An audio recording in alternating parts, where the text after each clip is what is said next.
एक समय की बात है, राज्य प्रज्ञानग में। वहां राजा आदित्य राज करते थे। वे बहुत बुद्धिमान और बहादुर थे। उनके राज्य में शांति थी, लोग खुशहाल थे। राजा के दो बहुत करीबी थे, सेनापति वीरेंद्र और महामंत्री शांतनु। सेनापति वीरेंद्र बहुत वफादार और निडर, वह राजा के लिए जान देने को तैयार रहते। महामंत्री शांतनु दिखने में बहुत समझदार और शांत, सबको सलाह देते, लेकिन उनके दिल में छुपा हुआ लालच था। वह चाहते थे कि राजा कमजोर दिखे। राजा के एक छोटे बेटे थे, युवराज अर्जुन। अर्जुन बस 10 साल के थे, लेकिन बहुत जोशीले और बहादुरी दिखाने को बेचैन रहते। एक दिन राजा को एक भयानक खबर मिली। उनके पड़ोसी राज्य, क्रूर राजा कालकेतु ने हमला करने की तैयारी कर ली थी। लेकिन सबसे बुरी बात यह थी कि कालकेतु को राज्य के भीतर के राज मालूम थे। मतलब किसी ने गद्दारी की थी। राजा को शक हुआ कि कोई बड़ा आदमी गद्दार है। महामंत्री शांतनु ने चालाकी से काम किया। वे राजा के पास आए और बोले, महाराज, शायद सेनापति वीरेंद्र ही गद्दार है। वही तो सारी फौजों को जानते हैं। शांतनु ने झूठे सबूत भी पेश किए। राजा आदित्य का दिल टूट गया, लेकिन उन्होंने वीरेंद्र को कैद करने का आदेश दे दिया। शांतनु की चाल कामयाब हो गई। अब राज्य कमजोर पड़ गया। छोटा अर्जुन अपने पिता पर गर्व करता था। उसने देखा कि पिताजी बहुत उदास हैं और राज्य खतरे में है। एक रात अर्जुन ने चुपचाप वीरेंद्र की कैदखाने की खिड़की पर पत्थर फेंका। उसने कहा, सेनापति जी, मुझे विश्वास है आप गद्दार नहीं हो। पिताजी गलती पर है। अर्जुन की बात सुनकर वीरेंद्र की आंखों में आंसू आ गए। उस छोटे बच्चे ने उनका विश्वास जीत लिया।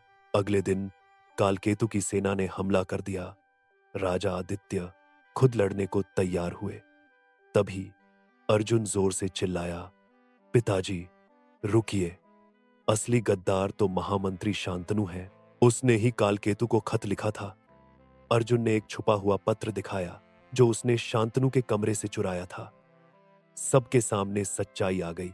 राजा ने तुरंत शांतनु को गिरफ्तार करवाया और वीरेंद्र को आजाद कर दिया। लेकिन मुश्किल खत्म नहीं हुई थी। कालकेतु की विशाल सेना दीवार तोड़कर अंदर आ गई। राजा आदित्य, वीरेंद्र और छोटे सैनिक बहादुरी से लड़े, लेकिन दुश्मन बहुत ज्यादा थे। तभी राजा आदित्य ने एक मुश्किल फैसला लिया। उन्होंने पीछे के दरवाजे से अर्जुन और वीरेंद्र को भेज दिया ताकि वे सुरक्षित निकल जाएं और भविष्य में राज्य को बचा सकें। खुद राजा आदित्य आखिरी सैनिकों के साथ दरवाजे पर डट गए। वे जानते थे कि यह जीतना नामुमकिन है, लेकिन उन्होंने समय खरीदा। राजा आदित्य बहुत बहादुरी से लड़े। उन्होंने बहुत से दुश्मनों को मारा, लेकिन आखिरकार वह वीरगति को प्राप्त हुए।